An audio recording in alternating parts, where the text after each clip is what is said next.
Hey everybody. I'm gonna make yours the spotlight video, Lydia. Do you want to? Too good. Wow. We both, we both want to intro you because we both think you're the coolest. But I'm gonna let Emily do it. All right, so today we're super excited to have Lydia Pursell here. She is has done so many different things in the design world, from set design to owning her own store and bringing, well, actually several stores, and just creating a brand behind those. She's an amazing designer, as you can see from behind her. So just like the quintessential tastemaker in the Southeast. So we're super excited to have you, Lydia, and I know our listeners are really excited to hear what you have to say. Thank you, Emily. That's so sweet. Thank you. So Lydia, why don't you start and just give us a little bit of your background, like where you're from, when you went to college, and maybe a little bit about how your career started. Okay, well, I'm from a sweet little small town called Pell City, which, you know, I guess no one loves their hometown when they're there, and then they go to college, and of course, it was a bit like Mayberry growing up. It's a sweet little town. I have a brother that still lives there, and my mother, and I enjoy going back there and visiting. It was actually, the little town was founded by my great grandmother back about 1890, and so we have a lot of roots there. A lot of history there. My mother's a major genealogist, and so she keeps up with all the family history, and so it is part of something that I don't think I realized later in life how it influenced me growing up, with just my mother trying to create a sense of history and belonging to me, and roots, and the importance of family. And so I mentioned that just because hats off to my mother for helping me become who I am today. She's watching today. I love you, Mom. So I went to Alabama, woo, and married a man who went to Auburn. The house divided, but luckily we just sit in different houses during football season. I'm kidding. And then I have a little girl. She is going to be 16 this summer, Sailors.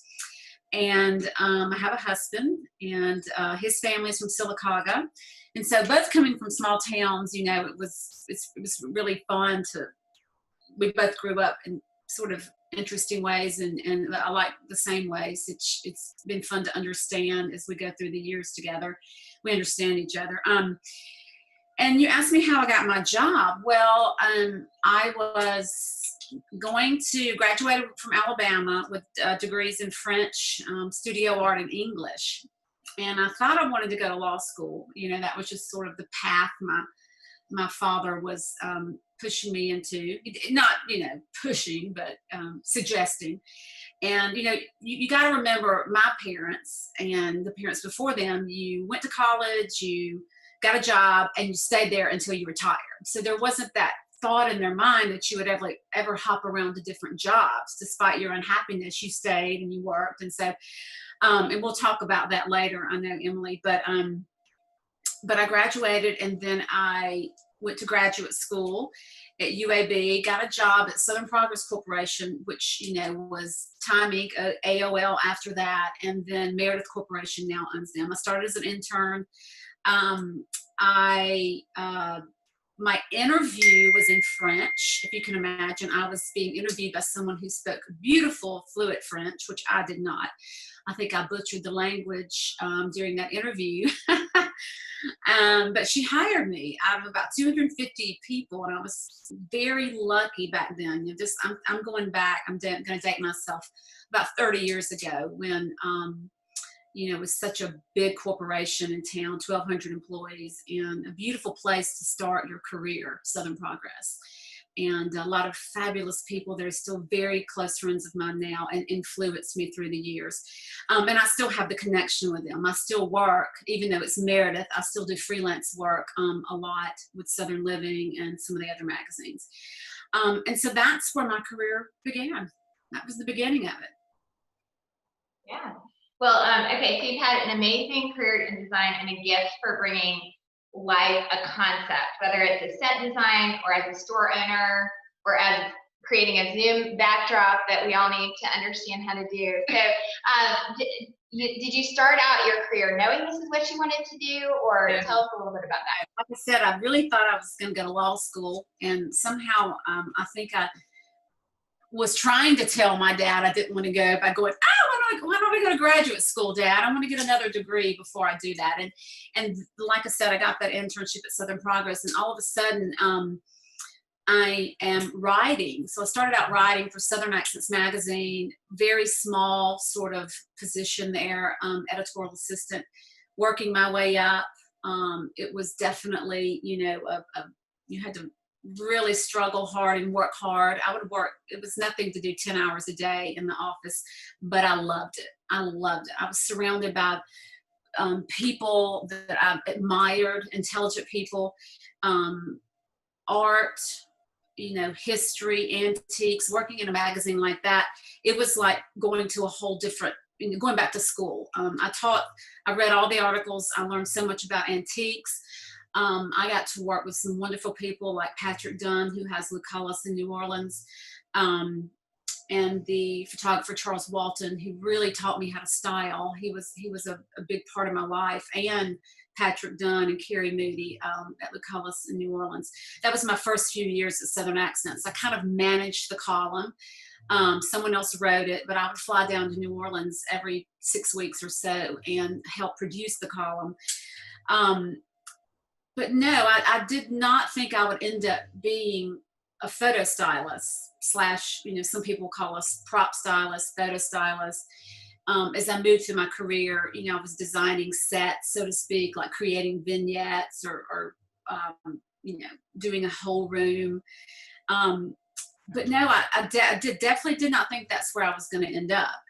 I really wanted to travel a lot, and my father became ill during this period of time. And so I thought, I'm going to stay in Birmingham. I'm going to work here. I'm going to, see what comes from this place that I really actually love.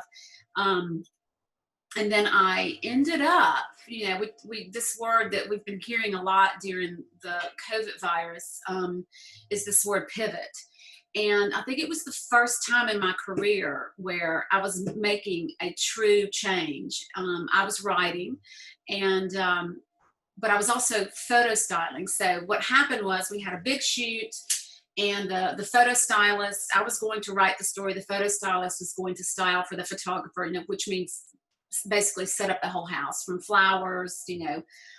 I've had to go pick out pieces of art before for homes. Like you get to a home and there's no art on the wall. I mean, it can be very involved or sometimes hands off, depending on the homeowner. But I've lost my train of thought. What was I talking about, Emily? You're talking about your first pivot. Oh, my first pivot. So I was talking to, yes, that happens when you start talking too much. And stop me talking too much. So a friend of mine at the magazine, she was much higher up on the corporate ladder than I was. And she literally came to me and said, "You're going to ruin your career if you go from being the path you're taking as a writer and photo stylist and go to a full-time photo stylist," which meant moving magazines. I had been offered a position at Cooking Light. And she just flat out said, "In my opinion, you're going to ruin your career." And it was very hard. It was tough. I was YBS, young, broken, single. And so for me to make that change, it was really tough. And I know that's, in corporate, a lot of the things we're going to talk about today, it's that idea of pivoting and not being afraid and change, especially for a woman, if you're not happy or fulfilled, or if you have the chance, take it and all that. So that, I remember that till the day I'll die. I'll remember that as one of the moments in my life, that changed the course of my professional life. And I'm glad I did it, but it took a lot of late nights, a lot of prayer, a lot of thought process. But yeah, I did it, and I'm so glad I did. It led me to great places and different things. And one of the things you and I talked about is how your good friend, helped you think that through and called you a creative, and just saying that your career doesn't always have to fit under a neat and tidy title. And I would imagine that's especially true in your industry. And so talk about having like a mentor or a friend that helps you through that, because we really like to discuss that at the Wealth Edit, how important it is to have your tribe to back you up and to encourage. And I have to tell you that I love that you were talking about that earlier, your tribe and your people. And I think that, you know, my tribe does include my friend Felicity, who you're talking about, who's the creative director for Benjamin Moore Paints. And she was working down here in Birmingham as the creative director for Oxmoor House. And we just became really good friends. And she hired me for a lot of jobs. And what developed from a professional relationship was a real, true, lifelong friendship. And we now vacation together, have children the same age. And, you know, she, to this day, I talk to her weekly, and she is very much a part of my decision-making process, and has really helped me understand, you know, because of her life experiences. She's worked for Williams-Sonoma and Sevier Magazine, and oddly enough, she's from Australia, and her first big job was Vogue Entertaining Australia. And at the same time she was working there, I had discovered the magazine and had asked my art director if I could order a subscription to that, which was $150, you know, and so, and she let me do it. This is back, of course, when magazines were king, and we had them all over the studio because they were a source of inspiration for us. And oddly enough, the time that I was looking at the magazine, she was working there. And so we figured that out, and it was interesting how we actually met and became friends 20 plus years later. But my tribe, you said how they encouraged me. I mean, my tribe also includes friends that I've met in the jewelry business. You know, one of the retail businesses I've recently worked on is a concept store, as one of the designers for the store.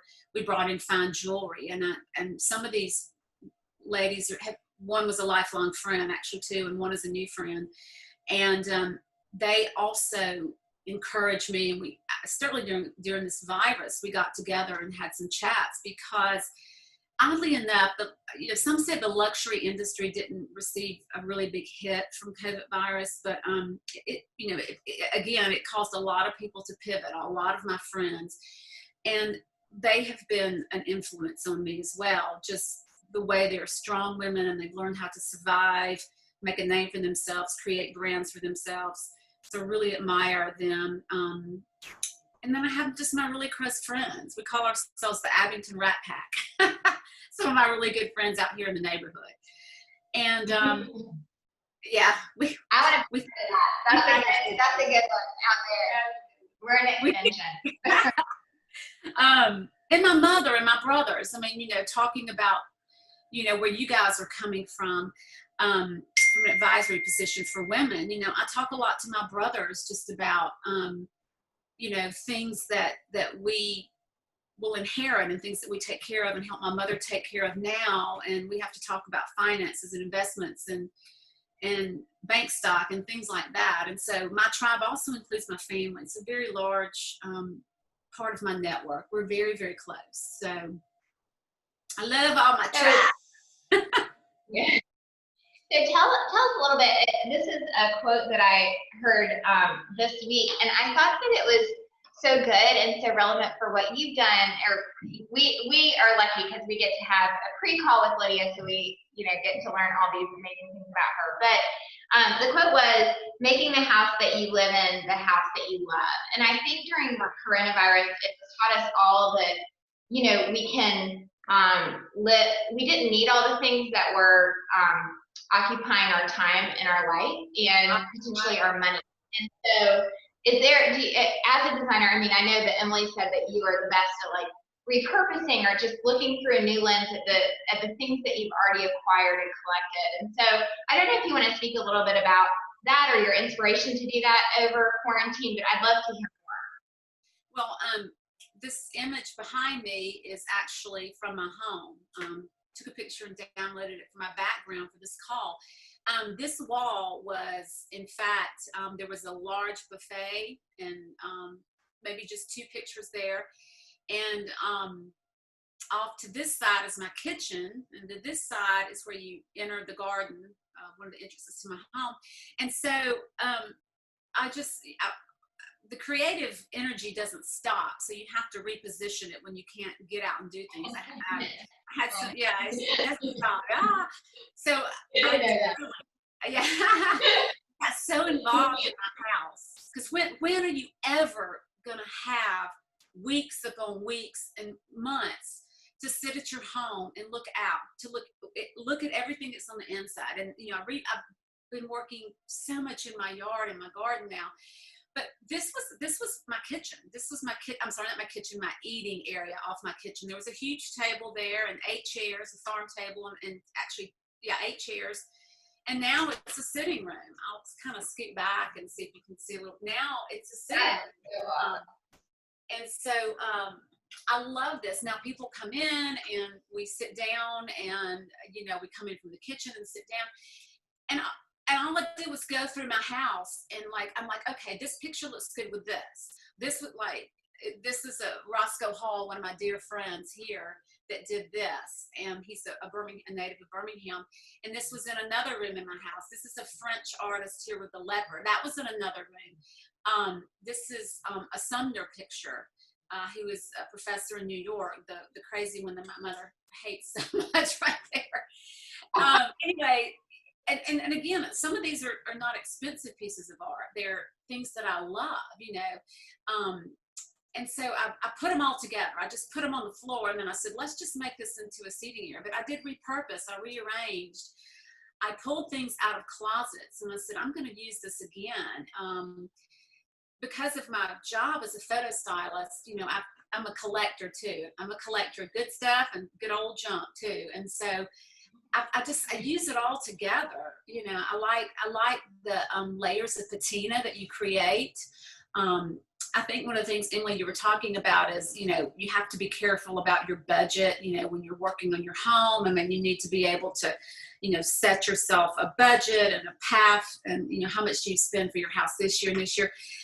I mean, I've collected and done a little at a time for, really almost 30 years. And from travels, from estate sales, from, a gallery in Charleston where I really got my first really great piece of, my first great piece of art on my 10th anniversary, 10 years ago. So, during the quarantine, I just really thought, I'm going to shake it up.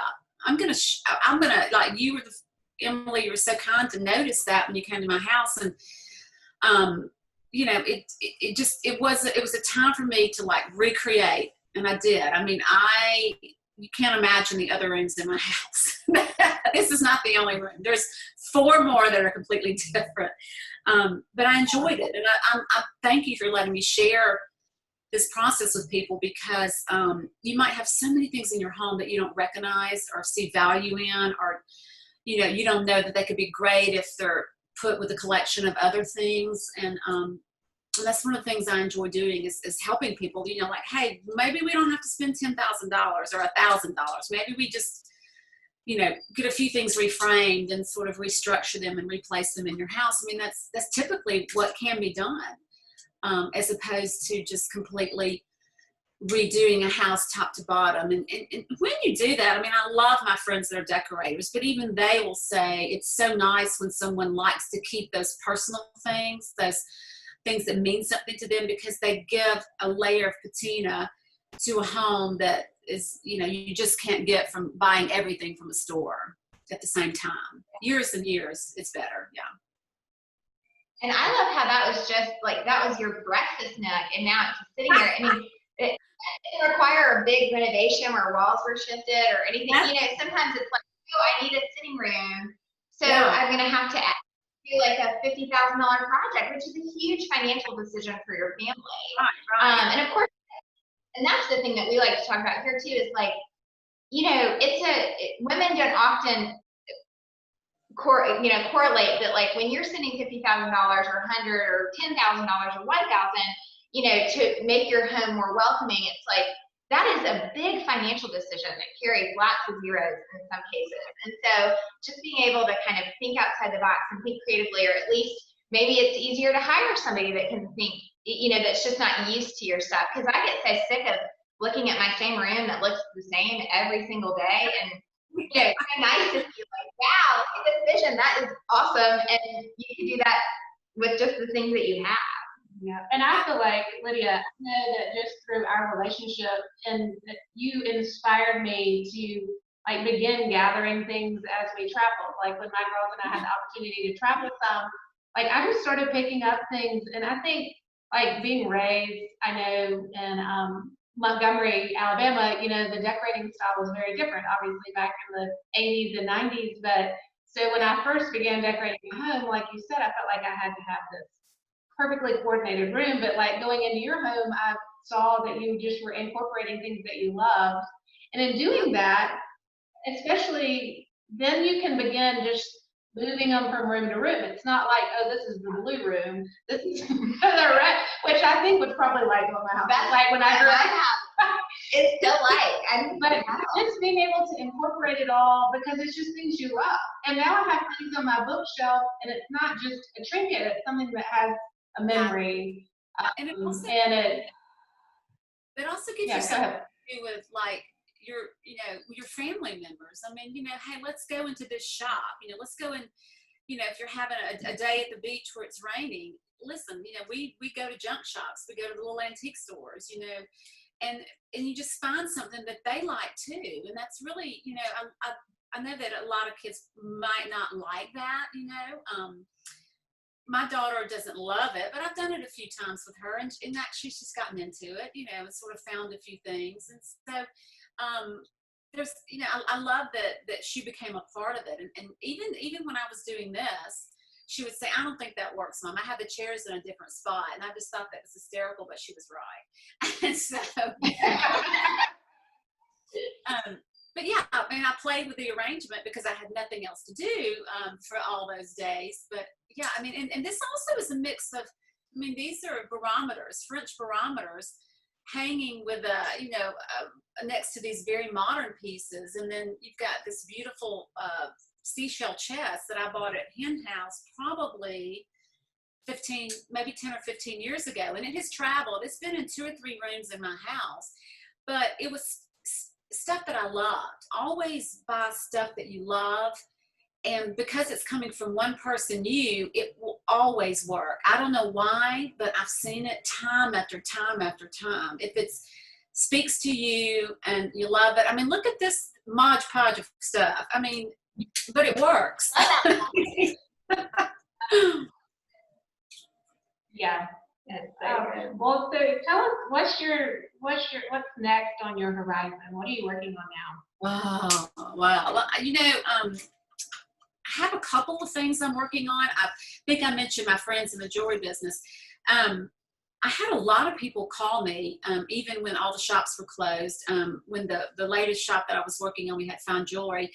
And a lot of those clients, you know, still had graduation coming up. I had a client call me who had a 20th wedding anniversary present he needed to get for his wife. And I've got a new client from Nashville that just loves jewelry that someone introduced me to. And so some of my friends in the jewelry business are saying, why don't you go in that direction, Lydia? And I have to say, I do love jewelry. And I know that is, you know, and I have fought this, Lauren and Emily, you know, the price of jewelry, the materialism, all of that, you know, but it makes women feel really good. I mean, I'm trying to say sometimes I feel bad I feel like my love of jewelry is too strong. I need to, you know, work on that. But I've read some books. I have some wonderful old books that my mother, she gave me one, and then I did some more research. But going back into the Greek and Roman times and actually all through history, when women weren't allowed to speak, you know, to speak their opinion and voice their opinion, they used jewelry and fashion to express themselves. And I found that really interesting. And a lot of pieces of jewelry were given to people as gifts, and it was a way to show love, an expression of love. And I like that idea. I mean, I work on that idea of helping people find important pieces, or what I'd like to do. I'm not saying I'm doing this. This is what my friend Anna Katerina, who did this eye ring. This is Sailor's Eye. I had it hand carved. She had it hand carved for me. It's my favorite piece of jewelry. Jennifer Dowse, another one of my friends, did these pinky rings for me out of some of my old gold. I sent it to her, and so we repurposed some gold, which is a big thing now. They're trying to, recycle, reuse jewelry, the gold. Anyway, I could talk a long time about my love of jewelry and my love, how it makes me feel when I can help someone find the right piece. I'm talking from a $250 charm that I just sold to a friend to give to her daughter, to the love bracelet for the client for his wife's 20th wedding anniversary. It's a challenge, and it makes you feel good when you can make someone else feel happy like that. So maybe that's one direction. I've also started working on my art again. I have a degree in studio art, and I've always felt my art was focused in the direction of photo styling and creating these vignettes and all of that. But I spent, 2 or 3 years, 4, I guess, really, at Alabama studying studio art. And so maybe, I've been picking up my brushes again lately. And I'm lucky that I have that time. So I want to, say I'm fortunate to have the time to figure out these things in life. And I know not everyone has the ability to do that. I speak to a lot of women, so I totally understand that.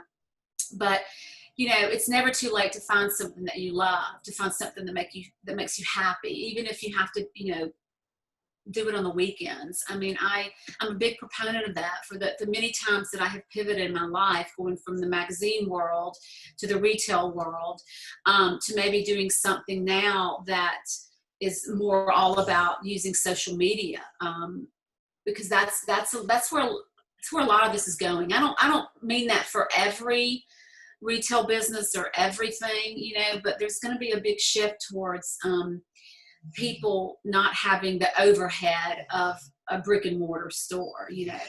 A lot of that's changing as I talk to some of my friends in the business.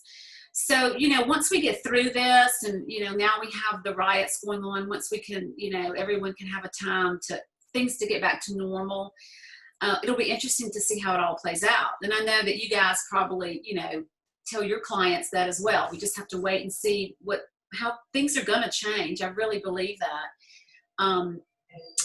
But we've dealt with the evolution of things for hundreds of years. My mother looks at what I'm doing now and she's like, oh my goodness, and she's 83. And so she's, I tell her she's not that old, but I'm still trying to figure out what I'm going to do at 50. And I'm still going to keep doing something. And I love, I have friends just call me and say, hey, come help me do my bookshelves, which I've done. And I do that. I'll be working again for Southern Living. I've been talking with them and just finding outlets for my creative energy so I can, idle hands of the devil's workshop. I have to stay busy. So. Well, I think you've brought up in the last 5 minutes 2 of the main themes of why we created the Wealth Edit. The first is financial minimalism. So even if you aren't a minimalist in your financial world or life, coming up, our first question that we asked, and we had our first wealth circle this week, which was awesome. But it's like the first thing we've asked our people to do is like write down 10 things that make you really happy. Like not even like financial things, not goals, just like things that make you happy. And if you start there, really focus on that, then all the other stuff that we spend money on kind of melts away. I'm like you. I'm a jewelry girl, and every single piece that I have on myself at any given time, they all tell a story. Like everything has a story, like a reason, everything. And I have 3 girls, so like they know these stories too. And so it just is sort of like I drive a really bad car, but I have like really good jewelry. But that to me, I can work every Good girl. day. It's just like I made a choice, and that's just the way it is. But I think that's the kind of thing that like just finding what is really actually going to make you happy or like spark joy, and that's going to be different in each of us, is really impactful. And then your ability, like you said, our second course is the comeback theory, and that's about like when women think that all is lost or things have changed, we have the opportunity to either stick our head in the sand and not do anything about it, or lift back and say, what can we do? What's the new opportunity? How can I continue to keep going and be better? And that's the comeback period. So I love that you touched on both of those things. You have been a treasure, and we love seeing some of your treasures, and we are just so grateful for you. So I wanted to open it up for questions for a second. Sometimes there aren't any questions, but if there are, you can unmute your line, and we'll just open it up for questions for a couple minutes. And thank you. And if people want to get in touch with you, is there a way? Do you have a website? They can go, Lydia Pursell Designs is my Instagram, and they can just send me a direct message there. And yeah. We'll link it. We'll link it afterwards. But okay, so does anybody have a question or a comment or something? All right. Well, Lydia, thank you. Thank you, Lydia. So much. It's been so much fun. Thanks. All right. Have a great afternoon. Okay, bye. Okay, bye.